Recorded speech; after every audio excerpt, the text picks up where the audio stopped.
ಕೆಲವೊಂದು ಮನೆ ಖಾಲಿ ಇದ್ರೂ ಕೂಡ ಖಾಲಿ ಇಲ್ಲ ಅಂತಾನೆ ಅನ್ನಿಸ್ತಿರತ್ತೆ, ಆದ್ರೆ ಅಲ್ಲಿ ಜನ ಮಾತ್ರ ಇರಲ್ಲ. ದಾವಣಗೆರೆಯಲ್ಲಿ ಇರೋ ಒಂದು ದೊಡ್ಡ ಮನೆ ನೋಡೋದಕ್ಕೆ ಆಚೆಯಿಂದ ಎಷ್ಟು ಸುಂದರವಾಗಿರುತ್ತೋ, ಆದ್ರೆ ಜನ ಆಚೆ ಕಡೆ ಆ ಮನೆ ಬಗ್ಗೆ ಮಾತಾಡ್ತಿರೋ ರೀತಿನೂ ಕೂಡ ಅಷ್ಟೇ ಭಯಾನಕರವಾಗಿರತ್ತೆ. ಯಾಕಂದ್ರೆ ಅಲ್ಲಿ ಹೋಗಿ ವಾಸವಾಗಿರೋ ಪ್ರತಿಯೊಬ್ಬ ವ್ಯಕ್ತಿ ಯಾವುದೋ ಒಂದು ಭಯಾನಕ ಇನ್ಸಿಡೆಂಟ್ ಅಥವಾ ಒಂದು ಹಾರಿಫಿಕ್ ಎಕ್ಸ್ಪೀರಿಯನ್ಸ್ನ ಪಡ್ಕೊಂಡೇ ಆಚೆ ಬಂದಿರ್ತಾರೆ. ಆ ಮನೆಯಲ್ಲಿ 1-2 ವಾರಗಿಂತ ಜಾಸ್ತಿ ಯಾವನು ಕೂಡ ಇರೋದಕ್ಕೆ ಧೈರ್ಯನೂ ಕೂಡ ಮಾಡಲ್ಲ. ಸೊ ಇದೆಲ್ಲಾನು ಬರೀ ಯಾವುದೋ ಒಂದು ಕಟ್ಟ ಕಥೆನಾ ಅಥವಾ ನಿಜವಾಗ್ಲೂ ಆ ಮನೆಯಲ್ಲಿ ಯಾವುದೋ ಒಂದು ಭಯಾನಕ ಅಸ್ತಿತ್ವ ಇತ್ತಾ? ಇದೆಲ್ಲ ಪ್ರಶ್ನೆಗೆ ಉತ್ತರ ನಿಮಗೆ ಇವತ್ತಿನ ಈ ಕಥೆಯಲ್ಲಿ ಸಿಗತ್ತೆ. ಸೊ ಏನು ತಡ ಮಾಡೋದು ಬೇಡ, ಲೈಟ್ಸ್ ಆಫ್ ಮಾಡಿ ಹೆಡ್ಫೋನ್ಸ್ ಹಾಕೊಳ್ಳಿ, ಯಾಕಂದ್ರೆ ಈ ಹಾರಿಫಿಕ್ ಕತೆ ಶುರು ಆಗತ್ತೆ ಈಗ.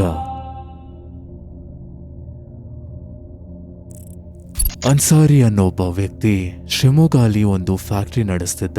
ಸ್ವಲ್ಪ ಪ್ರಾಬ್ಲಮ್ಸ್ಗಳು ಬಂದಿದ ಮೇಲೆ ಅನ್ಸಾರಿ ಆ ಫ್ಯಾಕ್ಟ್ರಿನ ರೀಲೊಕೇಟ್ ಮಾಡಬೇಕು ಅಂತ ಡಿಸೈಡ್ ಮಾಡ್ತಾನೆ. ಅವನು ಇಡೀ ಕುಟುಂಬನ ಕರ್ಕೊಂಡ್ಬಿಟ್ಟು ಇವಾಗ ದಾವಣಗೆರೆಗೆ ಶಿಫ್ಟ್ ಆಗ್ತಾರೆ. ದಾವಣಗೆರೆ ಬಂದಿದ ಮೇಲೆ ಅವ್ರಿಗೆ ಅಲ್ಲಿ ವಾಸ ಮಾಡೋದಕ್ಕೆ ಒಂದು ಮನೆ ಬೇಕಾಗಿತ್ತು. ಎಷ್ಟೊಂದು ಪ್ರಾಪರ್ಟಿ ಡೀಲರ್ಸ್ಗಳ ಹತ್ರ ಹೋಗಿ ಮಾತಾಡಿದ ಮೇಲೆ ಹಲವಾರು ಮನೆಗಳನ್ನ ಕೂಡ ನೋಡ್ತಾರೆ. ಯಾವುದು ಕೂಡ ಅವ್ರಿಗೆ ಅಷ್ಟೊಂದು ಇಷ್ಟನೇ ಆಗಲ್ಲ. ಫೈನಲಿ ಒಬ್ಬ ಪ್ರಾಪರ್ಟಿ ಡೀಲರ್ ಒಂದು ಮನೆ ಹತ್ರ ಕರ್ಕೊಂಡು ಹೋಗ್ತಾನೆ. ಅದು ದಾವಣಗೆರೆ ಸಿಟಿ ಸೈಡಿಂದ ಸುಮಾರು 2-3 ಕಿಲೋಮೀಟರ್ ದೂರ ಇತ್ತು. ಆ ಮನೆ ಹತ್ರ ಹೋಗಿ ಇವರು ನೋಡ್ತಿರ್ಬೇಕಾದ್ರೆ ಆ ಮನೆ ಸುಮಾರು 1950s 1960s ಹತ್ತತ್ರ ಕಟ್ಟಿರೋ ಥರ ಕಾಣಿಸ್ತಿರತ್ತೆ. ಮನೆ ಹಳೇದಾಗಿದ್ರೂ ಕೂಡ ತುಂಬಾ ಅಂದ್ರೆ ತುಂಬಾ ಸುಂದರವಾಗಿತ್ತು. ಅದು ಒಂದು ಪ್ರೈವೇಟ್ ಪ್ರಾಪರ್ಟಿ. ಅಕ್ಕಪಕ್ಕದಲ್ಲಿ ಚಿಕ್ಕ ಗಾರ್ಡನ್ ಏರಿಯಾ, ಹಲವಾರು ತೆಂಗಿನಕಾಯಿ ಮರ ಮತ್ತೆ ಇಂಡಿಪೆಂಡೆಂಟ್ ಹೌಸ್ ಇರೋ ಕಾರಣದಿಂದ ಅವ್ರಿಗೆ ಆ ಮನೆ ತುಂಬಾ ಇಷ್ಟ ಆಗತ್ತೆ. ಆದ್ರೆ ಅನ್ಸಾರಿ ಒಂದು ತುಂಬಾ ದೊಡ್ಡ ತಪ್ಪು ಮಾಡ್ತಾನೆ. ಆ ಮನೆ ರಹಸ್ಯ ಬಗ್ಗೆ, ಆ ಮನೆ ಇತಿಹಾಸ ಬಗ್ಗೆ, ಆ ಮನೇಲಿ ಏನಾಗಿತ್ತು ಏನು ಕೂಡ ತಿಳ್ಕೊಳ್ಳಲ್ಲ. ಅದೇ ಅನ್ಸಾರಿ ಮಾಡಿದ ತುಂಬಾ ದೊಡ್ಡ ತಪ್ಪು. ಅವನ್ ಗೊತ್ತಿದ್ದ ಒಂದೇ ಒಂದು, ಆ ಮನೆ ಓನರ್ ಬಂದ್ಬಿಟ್ಟು ಮುಂಬೈಯಲ್ಲಿದ್ರು ಮತ್ತೆ ಫುಲ್ ಇನ್ಚಾರ್ಜ್ ಈ ಪ್ರಾಪರ್ಟಿ ಡೀಲರ್ ಕೈಯಲ್ಲಿ ಕೊಟ್ಟು ಹೋಗಿರ್ತಾರೆ. ಆ ಪ್ರಾಪರ್ಟಿ ಡೀಲರ್ಗೆ ಆ ಮನೆ ರಹಸ್ಯ ಬಗ್ಗೆ ಎಲ್ಲ ವಿಷಯ ಗೊತ್ತಿದ್ರು ಕೂಡ ಅವನು ಬಾಯಿ ಮುಚ್ಕೊಂಡಿರ್ತಾನೆ. ಯಾಕಂದ್ರೆ ಆಗ್ತಿರೋ ಡೀಲ್ನ ಯಾಕೆ ಹಾಳು ಮಾಡೋದು ಅಂತ. ಇವಾಗ ಅನ್ಸಾರಿ ಫ್ಯಾಮಿಲಿಯವರು ಆ ಮನೆನ 3 ವರ್ಷ ಲೀಸ್ ಪೀರಿಯಡ್ಗೆ ಪರ್ಚೇಸ್ ಮಾಡ್ತಾರೆ. ಅದಾಗಿದ್ದ ಸ್ವಲ್ಪ ದಿನಗಳ ನಂತರನೇ ಅವರು ಆ ಪ್ಯಾಕಿಂಗ್ ಸ್ಟಫ್ಗಳನ್ನೆಲ್ಲ ತಗೊಂಡ್ಬಿಟ್ಟು ಇವಾಗ ಆ ಮನೆ ಗೇಟ್ ಹತ್ರ ನಿಂತಿದ್ರು. ಇಡೀ ಕುಟುಂಬ ಮುಖದ ಮೇಲೆ ನಗು ಇರುತ್ತೆ. ಖುಷಿಯಾಗಿ ಹೊಸ ಜರ್ನಿನ ಸ್ಟಾರ್ಟ್ ಮಾಡ್ತಿದ್ದಾರೆ ಅಂತ ನಗ್ನಗ್ತಾ ಮನೆ ಆಚೆ ನಿಂತಿರ್ಬೇಕಾದ್ರೆ ಅಕ್ಕಪಕ್ಕದ ಸ್ವಲ್ಪ ನೇಬರ್ಸ್ ಆಚೆ ಕಡೆ ಬಂದ್ಬಿಟ್ಟು ಇವ್ರನ್ನ ಒಂಥರ ವಿಚಿತ್ರ ರೀತಿಯಲ್ಲಿ ನೋಡ್ತಿದ್ರು. ಅನ್ಸಾರಿಗೂ ಸ್ವಲ್ಪ ವಿಚಿತ್ರ ಅನ್ಸತ್ತೆ. ಆದ್ರೆ ಯಾರು ಹೊಸಬ್ರು ಬಂದಿದಾರಲ್ವಾ, ಅದಕ್ಕೆ ಹಂಗೆ ಗುರಾಯಿಸ್ತಿರ್ಬೋದು ಅಂತ ಅವನು ಅವ್ರ ಕಡೆಗೆ ನೋಡ್ಬಿಟ್ಟು ಹಾಯ್ ಹಲೋ ಅಂತ ಎಲ್ಲ ಹೇಳ್ತಾನೆ. ಅದ್ ಹೇಳಿದ ತಕ್ಷಣ ಯಾಕೋ ಏನೋ ಗೊತ್ತಿಲ್ಲ, ಅವರು ನೇಬರ್ಸ್ ಎಲ್ಲ ವಿಚಿತ್ರವಾಗಿ ಸ್ಮೈಲ್ ಮಾಡಿಬಿಟ್ಟು ಮತ್ತೆ ವಾಪಸ್ ಮನೆ ಒಳಗೆ ಹೋಗ್ಬಿಡ್ತಾರೆ. ಆಮೇಲೆ ಅನ್ಸಾರಿ ಅವನ ಇಡೀ ಕುಟುಂಬನ ಕರ್ಕೊಂಡು ಇವಾಗ ಆ ಮನೆಯೊಳಗೆ ಮೊದಲನೇ ಬಾರಿಗೆ ಕಾಲಿಡ್ತಾರೆ. ಅವರು ಆ ಮನೆಯೊಳಗೆ ಬಂದಿದ್ದ ತಕ್ಷಣನೇ ಶಿಫ್ಟಿಂಗ್ ಕೆಲಸನೆಲ್ಲ ಮಾಡೋದಕ್ಕೆ ಶುರು ಹಚ್ಕೊಂತಾರೆ. ಬೆಳಗಿಂದ ಸಂಜೆ ತನಕ ಕೆಲಸ ಮಾಡಿ ಎಲ್ಲರೂ ಕೂಡ ಸುಸ್ತಾಗಿ ಹೋಗ್ಬಿಟ್ಟಿದ್ರು. ಅದಾಗಿದ್ಮೇಲೆ ಇನ್ನೇನು ಆಲ್ಮೋಸ್ಟ್ ಇವಾಗ ರಾತ್ರಿ ಆಗೋ ಸಮಯದಲ್ಲಿ ಅವ್ರಿವಾಗ ಊಟ ಎಲ್ಲ ಮಾಡಿ ಮುಗಿಸ್ಕೊಂಡು ಎಲ್ಲರಿಗೂ ಇವಾಗ ನಿದ್ದೆ ಬರೋದಕ್ಕೆ ಶುರು ಆಗಿತ್ತು. ಆ ಮನೇಲಿ ಇವತ್ತೆಲ್ಲಾರ್ದು ಮೊದಲನೇ ರಾತ್ರಿ ಆಗಿರುತ್ತೆ. ಆ ಮನೇಲಿ ಟೋಟಲ್ ಆಗಿ 3 ರೂಮ್ಸ್ಗಳಿತ್ತು. ಒಂದು ರೂಮಲ್ಲಿ ಅನ್ಸಾರಿ ಅವರಮ್ಮ ಶವಾನ ಮಲ್ಗಿರ್ತಾರೆ. ಇನ್ನೊಂದು ರೂಮಲ್ಲಿ ಅನ್ಸಾರಿ, ಆಯಿಷಾ ಮತ್ತೆ ಅವ್ರ ಪಾಪು ಮಲ್ಕೊಳ್ಳುತ್ತೆ. ಇನ್ನೊಂದು ರೂಮ್ನ ಅವ್ರು ಹಂಗೇನೆ ಖಾಲಿ ಬಿಟ್ಟಿರ್ತಾರೆ, ಸುಮ್ಮನೆ ಲಗೇಜ್ ಎಲ್ಲ ತುಂಬಿಸ್ಬಿಟ್ಟು. ಇವಾಗ ಎಲ್ಲರೂ ಅವ್ರವ್ರ ರೂಮ್ಸ್ಗಳಿಗೆ ಬರ್ತಾರೆ. ಅನ್ಸಾರಿಗೆ ಸುಸ್ತಾಗಿರೋ ಕಾರಣದಿಂದ ಅವನ್ ಬೆಡ್ ಮೇಲೆ ಮಲಗಿದ ತಕ್ಷಣನೇ ನಿದ್ದೆ ಮಾಡಿಬಿಡ್ತಾನೆ. ಇನ್ನೊಂದು ಕಡೆ ಪಾಪು ಕ್ರೇಡಲಲ್ಲಿ ಆರಾಮಾಗಿ ನಿದ್ದೆ ಮಾಡ್ತಿತ್ತು. ಆಯಿಷಾ ವಾಶ್ರೂಮ್ ಎಲ್ಲ ಹೋಗಿ ಬಂದ್ಬಿಟ್ಟು ಸ್ವಲ್ಪ ಫ್ರೆಶ್ ಅಪ್ ಆಗಿ ಇವಾಗ ನಿದ್ದೆ ಮಾಡೋಣ ಅಂತ ಅವಳು ಕೂಡ ಬೆಡ್ ಮೇಲೆ ಬರ್ತಾಳೆ. ಸುಮಾರು 2-3 ಗಂಟೆ ಆಗತ್ತೆ. ಎಲ್ಲರೂ ಆರಾಮಾಗಿ ನಿದ್ದೆ ಮಾಡ್ತಿದ್ರು. But all of a sudden ಆವಾಗ ಆಯಿಷಾಗೆ ಏನೋ ಅಲ್ಲಾಡ್ತಿರೋ ಥರ ಶಬ್ದ ಕೇಳಿಸುತ್ತೆ. ಹೊಸ ಮನೆ ಯೂಶಲಿ ಖಾಲಿ ಇರೋದ್ರಿಂದ ಚಿಕ್ಕ ಚಿಕ್ಕ ಶಬ್ದಗಳು ಕೂಡ ತುಂಬ ದೊಡ್ಡದಾಗಿ ಕೇಳಿಸುತ್ತೆ. ಆಯಿಷಾ ಅದನ್ನು ಕೇಳಿದ ತಕ್ಷಣ ಎಚ್ಚರ ಆಗ್ಬಿಟ್ಟು ಅಕ್ಕಪಕ್ಕ ನೋಡ್ತಾಳೆ. ಯಾರೂ ಕೂಡ ಇರಲ್ಲ, ಏನೂ ಕೂಡ ಅನ್ಸಲ್ಲ. ಸರಿ, ಏನೋ ಒಂದು ಇರ್ಬೋದು ಅಂತ ನಿದ್ದೆಯಲ್ಲೇ ಅವಳು ಮಾತಾಡ್ತಾ ಮತ್ತೆ ಹಾಗೇನೆ ನಿದ್ದೆ ಮಾಡೋದಕ್ಕೆ ಶುರು ಮಾಡ್ತಾಳೆ. ಇನ್ನೇನೊಂದು 5 ನಿಮಿಷ ಆಗಿರಲ್ಲ, ಇವಾಗ ಆ ಕ್ರೇಡಲ್ ಅಲ್ಲಾಡೋ ಶಬ್ದ ಕೇಳಿಸತ್ತೆ. ಈ ಸತಿ ಆಯಿಷಾ ಸಡನ್ನಾಗಿ ಎದ್ದುಬಿಟ್ಟು ಕ್ರೇಡಲ್ ಕಡೆ ನೋಡಬೇಕಾದ್ರೆ ಆ ಕ್ರೇಡಲ್ ಇವಾಗ ಸ್ಲೋ ಆಗಿ ಅಲ್ಲಾಡ್ತಿತ್ತು. ಅವಳು ಯಾಕಿದು ಕ್ರೇಡಲ್ ಅಲ್ಲಾಡ್ತಿದೆ, ಏನಾದರೂ ಪಾಪು ಎದ್ದುಬಿಟ್ಟಿದ್ಯಾ ಅಂತ ಅವಳಿವಾಗ ಎದ್ದು ಹೋಗ್ಬಿಟ್ಟು ಆ ಕ್ರೇಡಲ್ ಹತ್ರ ನೋಡಬೇಕಾದ್ರೆ ನಿದಾ ಅವಳ ಪಹಾಡಿಗೆ ಪಾಪ ಮಲಗಿದ್ಲು. ಆ ಕಡೆ ನೋಡಬೇಕಾದ್ರೆ ಕಿಟಕಿ ಓಪನ್ ಆಗಿರುತ್ತೆ. ಕಿಟಕಿಯಿಂದ ಜೋರ ಗಾಳಿ ಬರ್ತಿದ್ದು ಮತ್ತೆ ಆ ರೂಮಲ್ಲಿರೋ ಕರ್ಟೇನ್ ಸ್ವಲ್ಪ ಹಾರ್ತಿರತ್ತೆ ಆ ಕಡೆ ಈ ಕಡೆ. ಆಯಿಷಾ ಆ ಕಿಟಕಿ ಹತ್ರ ಹೋಗ್ಬಿಟ್ಟು ಕಿಟಕಿನ ಬಂದ್ ಮಾಡಿ ಇವಾಗ ಕರ್ಟೇನ್ಸ್ನ ಕೂಡ ಕ್ಲೋಸ್ ಮಾಡಿ ವಾಪಸ್ ಬಂದು ಮಲಗ್ತಾಳೆ. ಆದರೆ ಆಯಿಷಾಗ್ ಯಾಕೋ ಏನೋ ಆ ರೂಮಲ್ಲಿ ಏನೋ ಒಂಥರ ಶಬ್ದ ಮತ್ತೆ ಮತ್ತೆ ಕೇಳಿಸ್ತಾನೆ ಇರುತ್ತೆ. ಆಯಿಷಾ ಅವಾಗ ಅವಳು ಹೇಳ್ಕೊತಾಳೆ, ಇಡೀ ದಿನ ಕೆಲಸ ಮಾಡಿರೋ ಕಾರಣದಿಂದ ಮೇ ಬಿ ನಾನು ತುಂಬ ಸುಸ್ತಾಗ್ಬಿಟ್ಟಿದ್ದೀನಿ, ಅದಕ್ಕೆ ನನಗೆ ಏನೇನೋ ಕೇಳಿಸ್ತಿದೆ ಅಂತ ಅವಳೇ ಸಮಾಧಾನ ಮಾಡಿಬಿಟ್ಟು ಅವತ್ತು ಅವಳು ಕೂಡ ನಿದ್ದೆ ಹೋಗ್ತಾಳೆ. ಮಾರನೇ ದಿನ ಬೆಳಗ್ಗೆ ಎದ್ಬಿಟ್ಟು ನೋಡಿದ್ರೆ ಆ ಕ್ರೇಡಲ್ಗೆ 4 ಕಡೆ ವೀಲ್ಸ್ನ ಅಟ್ಯಾಚ್ ಮಾಡಿರ್ತಾರೆ ಎಲ್ಲಾದರೂ ಮೂವ್ ಮಾಡೋದಕ್ಕಂತ. ಆದರೆ ಅದನ್ನು ಲಾಕ್ ಮಾಡೋ ಸಿಸ್ಟಮ್ ಕೂಡ ಇತ್ತು. ಅವಾಗ ಆಯಿಷಾ ಎದ್ದು ನೋಡ್ತಾಳೆ, ಆ ಕ್ರೇಡಲ್ ಬಂದ್ಬಿಟ್ಟು ಆ ಕಿಟಕಿ ಹತ್ರ ಹೋಗಿರುತ್ತೆ. ಕಿಟಕಿ ಪಕ್ಕದಲ್ಲೇನೆ ಒಂದು ಡೋರ್ ಇತ್ತು. ಆ ಡೋರ್ ಮನೆ ಆಚೆ ಕಡೆ ಪ್ಯಾಸೇಜ್ ಕಡೆಗೆ ಹೋಗುತ್ತೆ. ಆ ಕ್ರೇಡಲ್ ಆಲ್ಮೋಸ್ಟ್ ಆ ಪ್ಯಾಸೇಜ್ ಹತ್ರ ಹೋಗ್ಬಿಟ್ಟು ನಿಂತಿರುತ್ತೆ. ಆಯಿಷಾ ಎದ್ಬಿಟ್ಟು ಆ ಕ್ರೇಡಲ್ನ ನೋಡಿ, ಆ ಕ್ರೇಡಲ್ ಎಂತಕ್ಕೆ ಅಲ್ಲಿ ಹೋಗಿದೆ, ಅನ್ಸಾರಿ ಏನಾದರೂ ಮೂವ್ ಮಾಡದ್ನ ಅಂತ ಅವ್ರ ಗಂಡ ಹತ್ರ ಇವಾಗ ಅವಳು ಕೇಳ್ತಾಳೆ. ಅವಾಗ ಅನ್ಸಾರಿ ಬೇಗ ಶರ್ಟ್ ಎಲ್ಲ ಹಾಕೊಂಡು ಫ್ಯಾಕ್ಟ್ರಿ ಹೋಗೋದಕ್ಕೆ ರೆಡಿ ಆಗ್ತಿದ್ದ. ಆಯಿಷಾ ಕೇಳಬೇಕಾದ್ರೆ ಅನ್ಸಾರಿ ಹೇಳ್ತಾನೆ, ಏನೋ ಗೊತ್ತಿಲ್ಲ ಆಯಿಷಾ, ನನಗೂ ಅಷ್ಟೊಂದೇನು ನೆನಪಿಲ್ಲ, ಬೆಳಗ್ಗೆ ನನ್ನ ಮಗುನ ಮಾತಾಡಿಸ್ತಿರ್ಬೇಕಾದ್ರೆ ಆ ಕ್ರೇಡಲ್ ಅಲ್ಲೇನೇ ಇತ್ತು, ಏನೋ ಗೊತ್ತಿಲ್ಲ ನಿದ್ದೆಯಲ್ಲಿ ನಾನು ಆ ಕ್ರೇಡಲ್ನ ತೊಗೊಂಡು ಹೋಗಿ ಅಲ್ಲೇ ಇಟ್ನೋ ಏನೋ ಅಂತ. ಸರಿ ಬಿಡು, ಪರವಾಗಿಲ್ಲ, ನಾನು ಕ್ರೇಡಲ್ನ ವಾಪಸ್ ತಂದು ಇಡ್ತೀನಿ ಅಂತ ಅವನಿವಾಗ ವಾಪಸ್ ಆ ಕ್ರೇಡಲ್ನ ಬೆಡ್ ಪಕ್ಕದಲ್ಲಿ ತಂದ್ಬಿಟ್ಟು ಇಡ್ತಾನೆ. ಅವತ್ತು ಅವ್ರಿಗೆ ನಡೆದಿದ್ದ ಕಂಪ್ಲೀಟ್ ಇನ್ಸಿಡೆಂಟ್ ಅವ್ರಿಗಾಗಿರೋ ಊಹೆ ಅಂತ ಅನ್ಕೊಂಡು ಅವ್ರು ಅದನ್ನು ಅಲ್ಲೇನೆ ಮರ್ತು ಹೋಗ್ಬಿಡ್ತಾರೆ. ಸ್ವಲ್ಪ ದಿನಗಳ ತನಕ ಎಲ್ಲ ನಾರ್ಮಲ್ ಆಗೇ ನಡೀತಿತ್ತು. ಆದರೆ ಇನ್ನೊಂದು ರಾತ್ರಿ ಮತ್ತೆ ಒಂದು ಇನ್ಸಿಡೆಂಟ್ ನಡೆಯುತ್ತೆ. ಆ ರಾತ್ರಿ ಆಯಿಷಾ ಅವ್ರ ಅತ್ತೆ ರೂಮಲ್ಲಿ ಕೂತ್ಕೊಂಡು ಶಬಾನಾ ಜೊತೆ ಮಾತಾಡ್ತಿದ್ಲು. ಅನ್ಸಾರಿ ಬಂದ್ಬಿಟ್ಟು ಫ್ಯಾಕ್ಟ್ರಿಯಿಂದ ಬಂದು ಆಲ್ರೆಡಿ ಸುಸ್ತಾಗಿರೋ ಕಾರಣದಿಂದ ಅವನು ಆಲ್ರೆಡಿ ಊಟ ಮಾಡಿ ನಿದ್ದೆ ಮಾಡಿಬಿಟ್ಟಿರ್ತಾನೆ. ಆ ಪಾಪುನೂ ಕೂಡ ಕ್ರೇಡಲಲ್ಲಿ ಮಲ್ಕೊಂಡಿತ್ತು. ಆಯಿಷಾಗೂ ಇವಾಗ ನಿದ್ದೆ ಬರೋದಕ್ಕೆ ಶುರು ಆಗುತ್ತೆ. ಅವ್ರ ಅತ್ತೆಗೆ ಇವಾಗ ಗುಡ್ ನೈಟ್ ಹೇಳಿ ಅವಳು ರೂಮಿಂದ ಆಚೆ ಬಂದು ಹಾಲ್ ಲೈಟ್ ಎಲ್ಲ ಆಫ್ ಇದೆಯಾ ಅಂತ ಚೆಕ್ ಮಾಡ್ತಾಳೆ. ರೂಮಿಗೆ ಹೋಗಿ ರೂಮ್ ಲೈಟ್ ಕೂಡ ಆಫ್ ಮಾಡಿ ಅವಳು ಇವಾಗ ಬೆಡ್ ಮೇಲೆ ಬಂದು ಮಲ್ಕೊಂಡಿದ್ಲು. 1 ಅವರ್ ಆಗತ್ತೆ, 2 ಅವರ್ ಆಗತ್ತೆ, ಆಯಿಷಾ ಇವಾಗ ಆರಾಮಾಗೆ ನಿದ್ದೆ ಮಾಡ್ತಿದ್ಲು. ಆಲ್ ಆಫ್ ಅ ಸಡನ್ ರೂಮಲ್ಲಿ ಯಾವುದೋ ಗಂಟೆ ಶಬ್ದ ಬರೋದಕ್ಕೆ ಶುರು ಆಗುತ್ತೆ. ಆ ಗಂಟೆ ಶಬ್ದ ಬಂದ್ಬಿಟ್ಟು ಆ ಕ್ರೇಡಲಿಂದಾನೇ ಬರ್ತಿತ್ತು. ಕ್ರೇಡಲ್ ಮೇಲ್ಗಡೆ ಹಾಕಿರೋ ಆ ಗಂಟೆ ಅಲ್ಲೋಡೋ ಕಾರಣದಿಂದ ಆ ಶಬ್ದ ಬರ್ತಿತ್ತು. ಆಯಿಷಾಗ್ ಚೂರು ಎಚ್ಚರ ಆದಂಗೆ ಆಗತ್ತೆ. ಆದರೆ ಅವಳು ಮತ್ತೆ ಹಾಗೇನೆ ಕಣ್ಣು ಮುಚ್ಕೊಂಡು ನಿದ್ದೆ ಮಾಡ್ತಾಳೆ. ಇನ್ನೇನು ಮಲ್ಕೊಂಡು ಒಂದು 10 ನಿಮಿಷನೂ ಕೂಡ ಆಗಿರಲ್ಲ, ಇವಾಗ ರೂಮಲ್ಲಿ ಮಗು ನಗ್ತಿರೋ ಶಬ್ದ ಕೇಳಿಸುತ್ತೆ. ಆಯಿಷಾ ಎದ್ದು ನೋಡಿದ್ರೆ ಇವಾಗ ಪಾಪು ಎಚ್ಚರ ಆಗಿತ್ತು. ಆ ಮಗು, ನಾನೊಂದು ಪ್ಯಾಸೇಜ್ ಡೋರ್ ಇದೆ ಅಂತ ಹೇಳಿದ್ದೆ ಅಲ್ವಾ, ಆ ಮಗು ಆ ಪ್ಯಾಸೇಜ್ ಡೋರ್ ಕಡೆಗೆ ನೋಡ್ತಾ ಖುಷಿಯಾಗಿ ನಗ್ತಿತ್ತು, ಕೈಯಲ್ಲಿ ಏನೋ ಸನ್ನೆ ಮಾಡ್ತಿತ್ತು. ಅದನ್ನ ನೋಡಿದ್ದ ಆಯಿಷಾ ಹೋಗ್ಬಿಟ್ಟು ಮಗುನ ಎತ್ಕೊಂಡು, ಏನಾಯ್ತು ನಿದಾ, ಯಾರನ್ನ ನೋಡ್ತಿದ್ಯಾ, ಯಾಕೆದ್ದೆ ಪುಟ್ಟ ಅಂತ ಹೇಳಿ ಮಗು ಹತ್ರ ಮಾತಾಡಿಸ್ತಾನೆ ಮಲ್ಕೋ ಪುಟ್ಟ ಮಲ್ಕೋ ಅಂತ ಬೆನ್ ತಟ್ತಿರ್ತಾಳೆ. ಆವಾಗ ಆಯಿಷಾಗೂ ಕೂಡ ಸ್ವಲ್ಪ ವಿಚಿತ್ರ ಅನ್ಸತ್ತೆ. ಇದ್ದಕ್ಕಿದ್ದಂಗೆ ನಿದಾ ಎದ್ಬಿಟ್ಟು ಯಾಕೆ ಆ ಪ್ಯಾಸೇಜ್ ಡೋರ್ ಕಡೆ ನೋಡ್ತಾ ನಗ್ತಿದ್ಲು ಅಂತ. ಆ ಪ್ಯಾಸೇಜ್ ಡೋರ್ ಕಡೆ ಹೋಗ್ಬಿಟ್ಟು ನೋಡಿದ್ರೆ ಅಲ್ಲಿ ಯಾರೂ ಕೂಡ ಇರಲ್ಲ. ಆದರೆ ಕ್ಲೀನಾಗಿ ಕೇಳಿಸ್ಕೊಂತಿರ್ಬೇಕಾದ್ರೆ ಆಯಿಷಾಗೆ ಪ್ಯಾಸೇಜ್ ಆಚೆ ಕಡೆನೆ ಯಾರೋ ಆ ವರಂಡಾ ಸ್ಪೇಸಲ್ಲಿ ನಡೀತಿರೋ ಥರ ಶಬ್ದ ಕೇಳಿಸುತ್ತೆ. 1 ಸೆಕೆಂಡ್ಗೆ ಆಯಿಷಾ ತುಂಬ ಗಾಬರಿ ಪಡ್ತಾಳೆ, ಈ ಸಮಯದಲ್ಲಿ ಯಾರು ಆಚೆ ನಡೀತಿರ್ಬೋದು ಅಂತ. ಅವಳು ಡೋರ್ ತೆಗೆದು ನೋಡಲ್ಲ. ಪಕ್ಕದಲ್ಲೇ ಒಂದು ವಿಂಡೋ ಇರುತ್ತೆ. ಆ ವಿಂಡೋ ಸ್ಕ್ರೀನ್ ತೆಗೆದ್ಬಿಟ್ಟು ನೋಡಿದ್ರೆ ಆಚೆ ಯಾರೂ ಕೂಡ ಕಾಣಿಸಲ್ಲ. ಆದರೂ ಯಾಕೊಂದ್ಸತಿ ತೆಗೆದು ನೋಡೋಣ ಅಂತ ಇವಾಗ ಡೋರ್ ತೆಗೆದು ನೋಡಿದ್ರೆ ಆಚೆ ಯಾರೂ ಕೂಡ ಇಲ್ಲ. ಅವಳಿವಾಗ ವಾಪಸ್ ಆ ಡೋರ್ನ ಕ್ಲೋಸ್ ಮಾಡಿ ಆ ಮಗುನ ಇನ್ನೇನು ಬಂದು ಕ್ರೇಡಲ್ ಹತ್ರ ಮಲಗಿಸ್ತಿರ್ಬೇಕಾದ್ರೆ ಆ ಪ್ಯಾಸೇಜ್ ಡೋರ್ನ ಯಾರೋ ನಾಕ್ ಮಾಡ್ದಂಗೆ ಕೇಳಿಸುತ್ತೆ. 1 ಸೆಕೆಂಡ್ ಆಯಿಷಾ ಕೈಯೆಲ್ಲ ನಡ್ಗೋಗ್ಬಿಡತ್ತೆ. ಸಡನ್ನಾಗಿ ಹಿಂದೆ ತಿರುಗಿ ನೋಡ್ತಾಳೆ. ಆ ಡೋರ್ ಹತ್ರ ಒಂಥರ ಯಾರೋ ನಾಕ್ ಮಾಡ್ತಿರೋ ಥರ ಶಬ್ದ ಕೇಳಿಸುತ್ತೆ. ಆಚೆ ಹೋಗ್ಬಿಟ್ಟು ಮತ್ತೆ ಅವಳು ಸ್ಕ್ರೀನ್ ತೆಗೆದು ನೋಡ್ತಾಳೆ. ಜೋರಾಗಿ ಇವಾಗ ಮಳೆ ಬರ್ತಿತ್ತು. ಆಯಿಷಾಗೆ ಏನು ಮಾಡೋದು ಏನೂ ಕೂಡ ಗೊತ್ತಾಗಲ್ಲ. ಅವಳಿವಾಗ ಅನ್ಸಾರಿನ ಎದೋಳಿಸೋಕ್ಕೆ ಟ್ರೈ ಮಾಡ್ತಾಳೆ. ಅನ್ಸಾರಿ, 1 ನಿಮಿಷ ಎದೋಳು 1 ನಿಮಿಷ, ಆಚೆ ಯಾರೋ ಪ್ಯಾಸೇಜ್ ಡೋರ್ ನಾಕ್ ಮಾಡ್ತಿರೋ ಥರ ಶಬ್ದ ಬರ್ತಿದೆ, ಒಂದ್ಸತಿ ನೋಡ್ತೀಯಾ ಯಾರೋ ಏನೋ ಅಂತ ಹೇಳಬೇಕಾದ್ರೆ ಅನ್ಸಾರಿ ಈ ಸಮಯದಲ್ಲಿ ಯಾರಿರ್ತಾರ ಆಯಿಷಾ, ಸುಮ್ಮನೆ ಬಂದು ಮಲ್ಕೋ ನೀನು ಅಂತ 2 ಸತಿ ಹೇಳ್ತಾನೆ.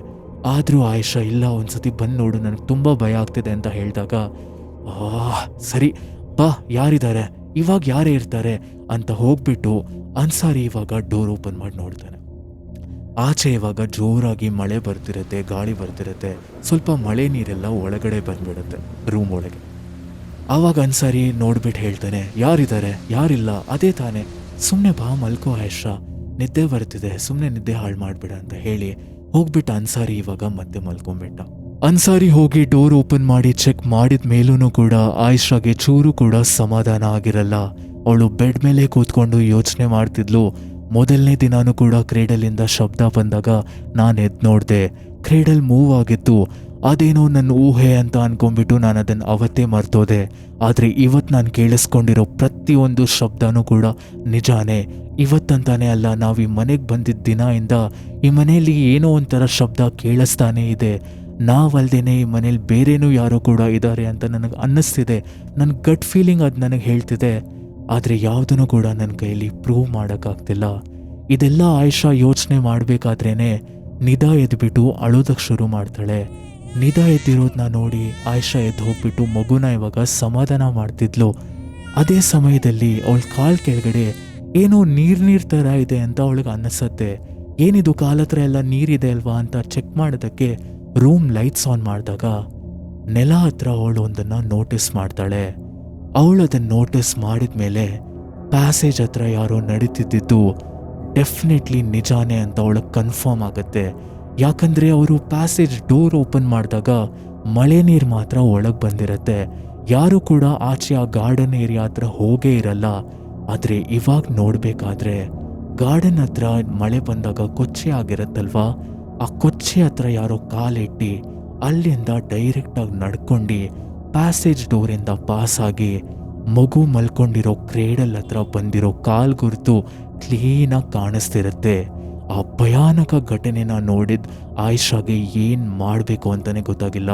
ಅವಳ ಮಗುನ ಜೋರಾಗಿ ಹಿಡ್ಕೊಂಡು ಓಡೋಗ್ಬಿಟ್ಟು ಅವ್ರ ಅತ್ತೆನ ಎದೋಳಿಸ್ತಾಳೆ. ಅತ್ತೆನ ಎದೋಳಿಸ್ಬಿಟ್ಟು ಆಗಿರೋ ಎಲ್ಲ ಇನ್ಸಿಡೆಂಟ್ನ ಎಕ್ಸ್ಪ್ಲೇನ್ ಮಾಡಿದಾಗ ಅವ್ರ ಅತ್ತೆ ಆಯಿಷಾನ ಸಮಾಧಾನ ಪಡಿಸಿ, ನೀನು ಇಲ್ಲೇ ಕೂತ್ಕೊಮ್ಮ, ನಾನು ಒಂದ್ಸತಿ ನೋಡ್ಕೊಂಬರ್ತೀನಿ ಅಂತ ಅವ್ರಿವಾಗ ರೂಮಿಗೆ ಹೋಗಿ ಚೆಕ್ ಮಾಡಿದಾಗ ಅವ್ರಿಗೂ ಕೂಡ ಅಲ್ಲಿ ಯಾರ್ದೋ ಒಂದು ಹೆಜ್ಜೆ ಗುರುತು ಕಾಣಿಸ್ತಿರುತ್ತೆ. ಡೋರೆಲ್ಲ ಲಾಕ್ ಆಗಿದೆಯಾ ಕ್ಲೀನಾಗಿ ಅಂತ ಚೆಕ್ ಮಾಡಿ ಅವ್ರು ವಾಪಸ್ ಇವಾಗ ಅವ್ರ ರೂಮಿಗೆ ಬಂದುಬಿಟ್ಟು, ಆಯಿಷಾ ನಾನೆಲ್ಲ ಚೆಕ್ ಮಾಡಿದ್ದೀನಿ, ನಾಳೆ ಬೆಳಗ್ಗೆ ಎದ್ದಿದ ಮೇಲೆ ನಾನೇ ಅವನ ಹತ್ರ ಮಾತಾಡ್ತೀನಿ, ನೀನು ಭಯ ಪಡಬೇಡಮ್ಮ ಅಂತ ಹೇಳಿ ಸಮಾಧಾನ ಮಾಡಿ 3 ಜನ ಅವತ್ತು ಅದೇ ರೂಮಲ್ಲೇ ನಿದ್ದೆ ಮಾಡ್ತಾರೆ. ಮಾರನೇ ದಿನ ಆಯಿಷಾ ಮತ್ತು ಶಬಾನಾ ಅನ್ಸಾರಿ ಹತ್ರ ಮಾತಾಡಕ್ಕೆ ಹೋಗ್ತಾರೆ. ಅವಾಗ ಶಬಾನಾ ಹೇಳ್ತಾಳೆ, ಅನ್ಸಾರಿ ನನಗನ್ನಿಸ್ತಿದೆ ಈ ಮನೇಲೇನೋ ವಿಚಿತ್ರವಾಗಿರೋದು ನಡೀತಿದೆ. ನನಗೂ ಕೂಡ ಬಂದಿದ್ದ ದಿನದಿಂದ ಏನೇನೋ ಕೇಳಿಸ್ತಿತ್ತು, ಯಾರೋ ರಾತ್ರಿ ನಡೆಯೋ ಥರ, ಏನೋ ವಸ್ತುಗಳು ಅಲ್ಲಾಡೋ ಥರ. ಆದರೆ ನಾನು ಅದು ಯಾವುದೋ ಬೆಕ್ಕಿರ್ಬೋದು ಅಥವಾ ನೀವೇ ರಾತ್ರಿ ನಡೀತಿದ್ದೀರಾ ಅಂತ ಅಂದ್ಕೊಂಡಿದ್ದೆ. ಆದರೆ ನಿನ್ನೆ ನನಗೆ ಆಯಿಷಾ ಕರ್ಕೊಂಡು ಹೋಗಿ ನಿಮ್ಮ ರೂಮಲ್ಲಿ ಆ ಹೆಜ್ಜೆ ಗುರುತೆಲ್ಲ ತೋರಿಸಿದ ಮೇಲೆ ನನಗೂ ಕೂಡ ನಮ್ಮ ಮನೆಯಲ್ಲಿ ನಮ್ಮನ್ನು ಬಿಟ್ಟು ಬೇರೆ ಯಾರೋ ಇದ್ದಾರೆ ಅಂತ ಅನ್ನಿಸ್ತಿದೆ ಅಂತ ಹೇಳಿದಾಗ ಅನ್ಸಾರಿ ಅದನ್ನು ಕೇಳಿ ಹೇಳ್ತಾನೆ, ನಿಮ್ಮಿಬ್ಬರಿಗೂ ಏನಾಗಿದೆ? ನಿನ್ನೆ ಆಯಿಷಾಗೆ ನಾನೇ ಪ್ಯಾಸೇಜ್ ಡೋರ್ ಓಪನ್ ಮಾಡಿ ಅವಳು ಕಣ್ಮುಂದೆ ತೋರಿಸಿದ್ದೀನಿ, ಯಾರೂ ಕೂಡ ಅಲ್ಲಿರಲಿಲ್ಲ. ಅವಳು ಹೇಳೋದನ್ನ ಕಟ್ಕೊಂಡು ನೀವು ಏನಮ್ಮ ಈ ಇಂಡಿಪೆಂಡೆಂಟ್ ಮನೆಯಲ್ಲಿ ನಮ್ಮನ್ನ ಬಿಟ್ಟು ಬೇರೆ ಇನ್ನು ಯಾರಿರೋದಕ್ಕೆ ಸಾಧ್ಯ? ಈ ಥರ ಅನ್ಸಾರಿ ಕೇಳಿದಾಗ ಶಬಾನಾ ಹೇಳ್ತಾಳೆ, ನಾನು ಯಾವಾಗ ಹೇಳ್ದೆ ಯಾವುದೋ ಬದುಕಿರೋ ವ್ಯಕ್ತಿ ಅಂತ? ನನಗನ್ನಿಸ್ತಿದೆ ಈ ಮನೇಲಿ ಯಾವುದೋ ಕೆಟ್ಟ ಆತ್ಮ ಇದೆ ಅಂತ. ಯಾವುದೋ ಅಸ್ತಿತ್ವ ಎಲ್ಲ ಕಡೆ ಓಡಾಡ್ತಿದೆ ಕಣೋ, ಆದರೆ ನಮಗಿದು ಕಾಣಿಸ್ತಿಲ್ಲ ಅಷ್ಟೇ ಅಂತ. ಅದನ್ನು ಕೇಳಿದ ಅನ್ಸಾರಿ ಹೇಳ್ತಾನೆ, ನಿಮ್ಗಂತೂ ನಿಜವಾಗ್ಲೂ ತಲೆ ಕೆಟ್ಟಿದೆ. ಈ ಮನೇಲಿ ಆ ಥರದ್ದು ಏನೂ ಇಲ್ಲ ಅಮ್ಮ. ನಿಮ್ಗೆ ಅಷ್ಟೊಂದು ಪ್ರಾಬ್ಲಮ್ ಇದ್ರೆ ಅವ್ನು ಕೆಲಸ ಮಾಡಿ, ಆಯಷಾಗೆ ಭಯ ಆಗೋ ತನಕ ಅವಳು ಮತ್ತು ಮಗು ಇಬ್ರೂ ಕೂಡ ನಿಮ್ಮ ರೂಮಲ್ಲೇ ಮಲ್ಕೊಳ್ಳಿ. ನಾನು ಒಬ್ಬನೇ ನನ್ನ ಕೆಲಸ ಎಲ್ಲ ಮುಗಿಸ್ಕೊಂಡು ಆ ರೂಮಲ್ಲಿ ಇರ್ತೀನಿ. ಎಲ್ಲ ಸರಿ ಹೋಗಿದ ಮೇಲೇ ಬೇಕಂದ್ರೆ ಅವಳಲ್ಲಿ ಬರಲಿ ಅಂತ ಹೇಳಿ ಅವನವತ್ತು ಕೆಲ್ಸಕ್ಕೆ ಹೋಗ್ಬಿಡ್ತಾನೆ. ಅದೇ ಸೇಮ್ ರಾತ್ರಿ ಫ್ಯಾಕ್ಟ್ರಿಯಲ್ಲಿ ಸ್ವಲ್ಪ ಜಾಸ್ತಿ ಕೆಲಸ ಎಲ್ಲ ಇರೋ ಕಾರಣದಿಂದ ಅನ್ಸಾರಿ ಲೇಟಾಗಿ ಮನೆ ಬರ್ತಾನೆ. ಅಷ್ಟೊತ್ತರಲ್ಲಿ ಆಯಷಾ ಮತ್ತೆ ಮಗು ಆಲ್ರೆಡಿ ಮಲ್ಕೊಂಡ್ಬಿಟ್ಟಿದ್ರು.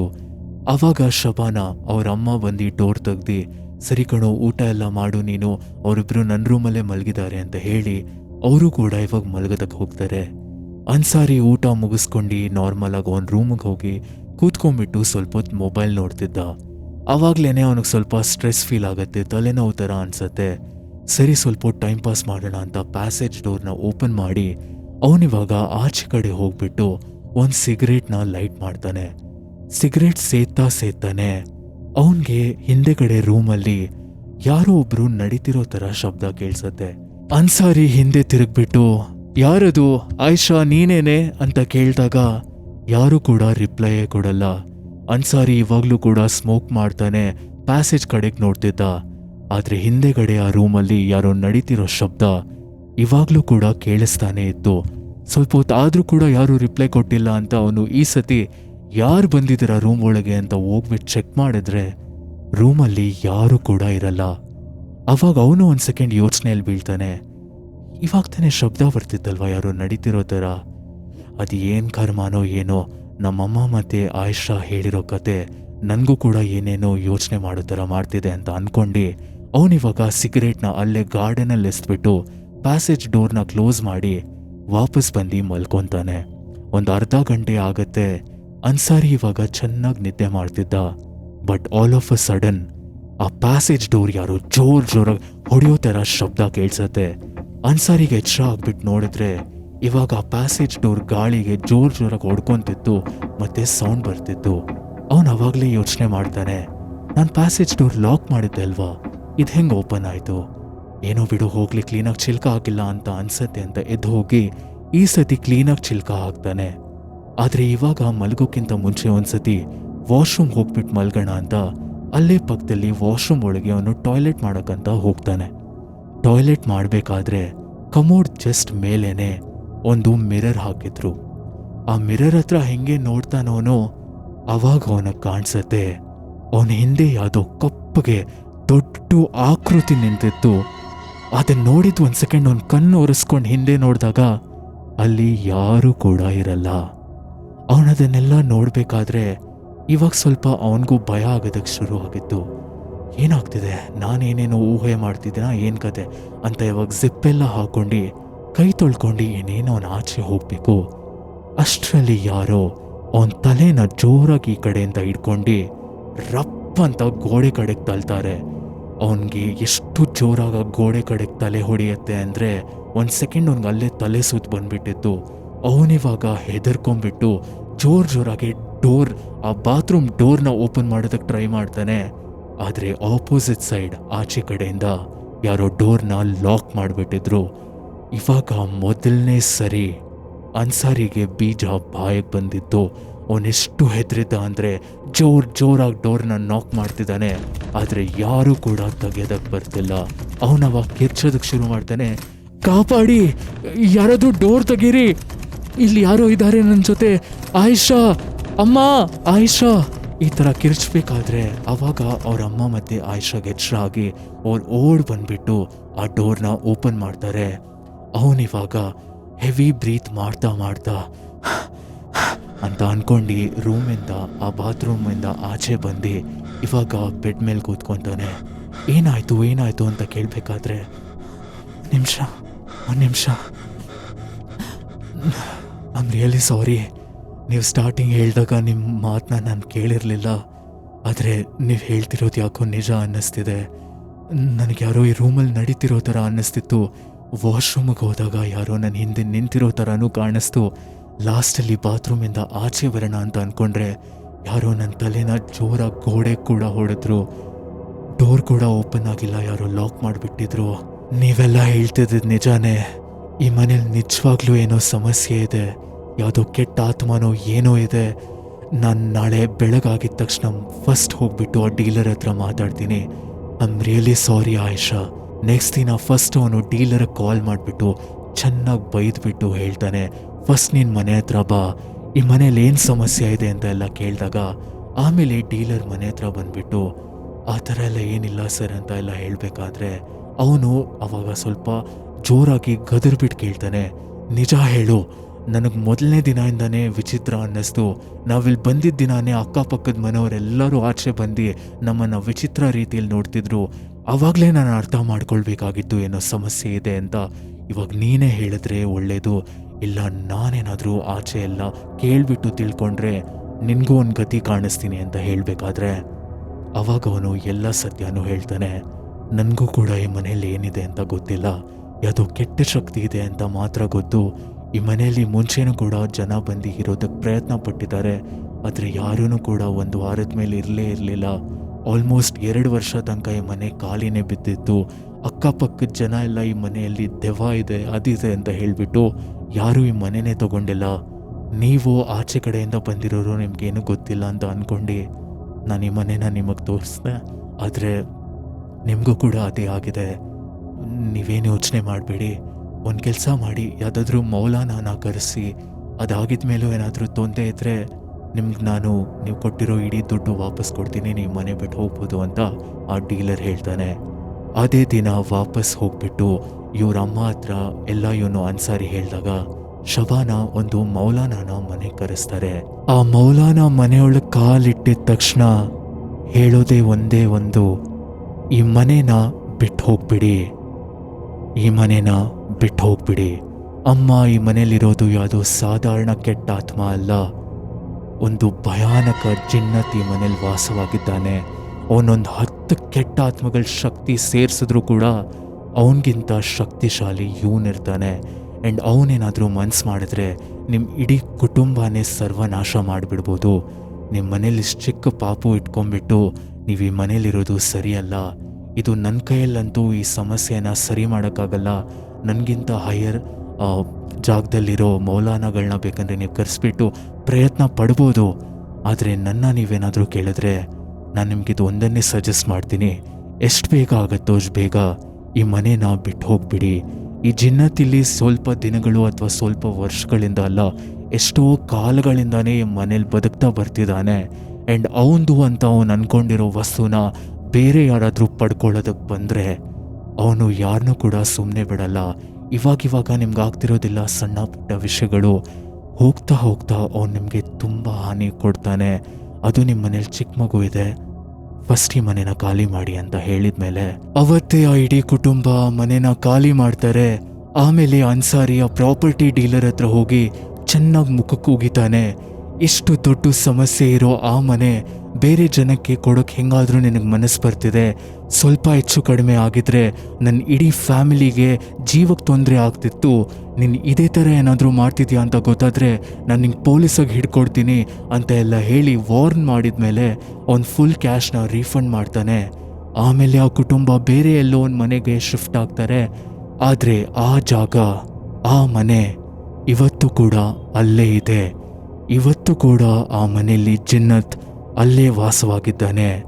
ಬೇರೆ ಯಾರಾದರೂ ಆ ಜಾಗಕ್ಕೆ ಬಂದ್ರ ಗೊತ್ತಿಲ್ಲ, ಆದರೆ ಬಂದರೆ ಮಾತ್ರ ಜಿನ್ನತ್ ಅವ್ರನ್ನ ಸುಮ್ಮನೆ ಬಿಡಲ್ಲ.